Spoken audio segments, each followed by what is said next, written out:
ദാ ഈ കാണുന്നതേ നല്ല ടേസ്റ്റുള്ളൊരു ബർഫിയാണ്. ഇങ്ങനെ തയ്യാറാക്കി എടുത്തു കഴിഞ്ഞാൽ മധുരപ്രിയർക്കും അല്ലാത്തവർക്കും തീർച്ചയായിട്ടും ഇഷ്ടപ്പെടും.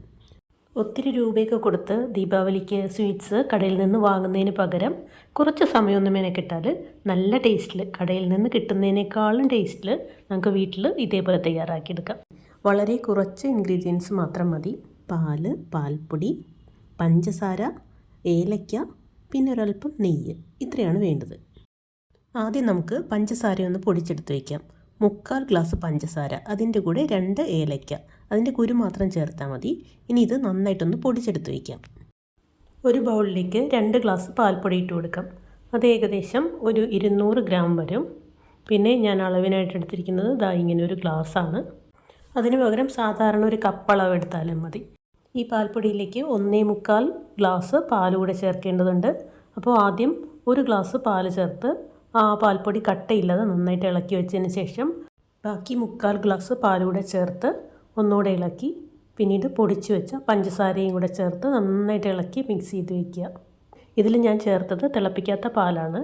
ഇനി തിളച്ച പാലാണെങ്കിൽ അത് നന്നായിട്ട് ചൂട് പോയതിന് ശേഷമേ ചേർത്ത് കൊടുക്കാവൂ. ദാ ഇപ്പോൾ മിക്സൊക്കെ റെഡിയായി. ഞാനൊരു പാൻ അടുപ്പത്ത് വെച്ച് ചൂടാക്കി അതിലേക്ക് ഈ മിക്സ് ഒഴിച്ചു കൊടുത്തിട്ട് നന്നായിട്ട് ഇളക്കി കൊടുക്കുകയാണ്. ഇതിങ്ങനെ ചൂടായി വരുമ്പോൾ ഇതിൻ്റെ അടിക്ക് പിടിക്കാനുള്ള സാധ്യത കൂടുതലാണ്. അതുകൊണ്ട് തന്നെ ഒരു നോൺ സ്റ്റിക്ക് പാത്രമാണ് എടുക്കുന്നതെങ്കിൽ നമുക്ക് കുറച്ചുകൂടി എളുപ്പമായിരിക്കും. 2 സ്പൂൺ നെയ്യ് കൂടെ ചേർത്ത് കൊടുക്കാം. ലോ ഫ്ലെയിമിലിട്ട് വേണം ഇതിങ്ങനെ റെഡിയാക്കി എടുക്കാനായിട്ട്. കൈവിടാതെ തുടർച്ചയായിട്ട് ഇളക്കി കൊടുക്കണം.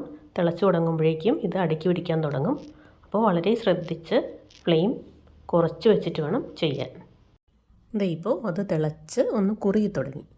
ഇതിപ്പോൾ ഇത്രയും ഒരു കുറുകല ആയി കഴിയുമ്പോഴേക്കും ഞാനിതിലേക്ക് ഒരു പിടി പിസ്ത ചേർത്ത് കൊടുക്കുന്നുണ്ട്. പിസ്തയ്ക്ക് പകരം കശുവണ്ടി വേണമെങ്കിൽ ചേർത്ത് കൊടുക്കാം. അത് പൊടിച്ചിട്ടാണ് ചേർത്ത് കൊടുക്കുന്നത്.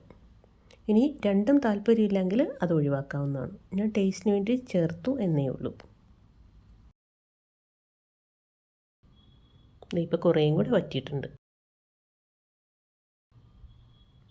സൈഡിൽ നിന്നെല്ലാം വിട്ട് തുടങ്ങുമ്പോൾ നമുക്ക് സ്റ്റൗ ഓഫ് ചെയ്യാം. ഇതാ റെഡിയായി. ഇനി ഇത് ഏത് പാത്രത്തിലാണോ സെറ്റ് ചെയ്യാൻ ഉദ്ദേശിക്കുന്നത് അതിൽ കുറച്ച് നെയ്യ് കൂടെ തടയിയതിന് ശേഷം ഇത് ചൂടോടെ തന്നെ ഒഴിച്ചു കൊടുത്തിട്ട് നന്നായിട്ട് പ്രസ് ചെയ്ത് സെറ്റ് ചെയ്ത് വയ്ക്കാം. മുകളിൽ കുറച്ച് പിസ്ത കൂടെ ഞാൻ ഗാർണിഷ് ചെയ്യാനായിട്ട് ചേർക്കുന്നുണ്ട്.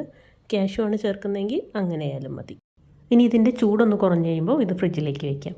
എന്നിട്ട് ഒരു അരമണിക്കൂർ ഒക്കെ കഴിഞ്ഞ് കഴിയുമ്പോൾ ഇത് കട്ട് ചെയ്ത് വയ്ക്കാം. നല്ല ടേസ്റ്റുള്ളൊരു ബർഫിയാണ്.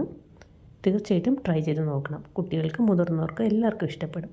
ഇതൊരു 8 പീസായിട്ടാണ് ഞാൻ കട്ട് ചെയ്ത് വയ്ക്കുന്നത്. ഇതിൽ നിന്ന് ഒരു പീസ് എടുത്താൽ തന്നെ ഒരു 4 പേർക്ക് കഴിക്കാനുള്ളത് ഉണ്ടാവും.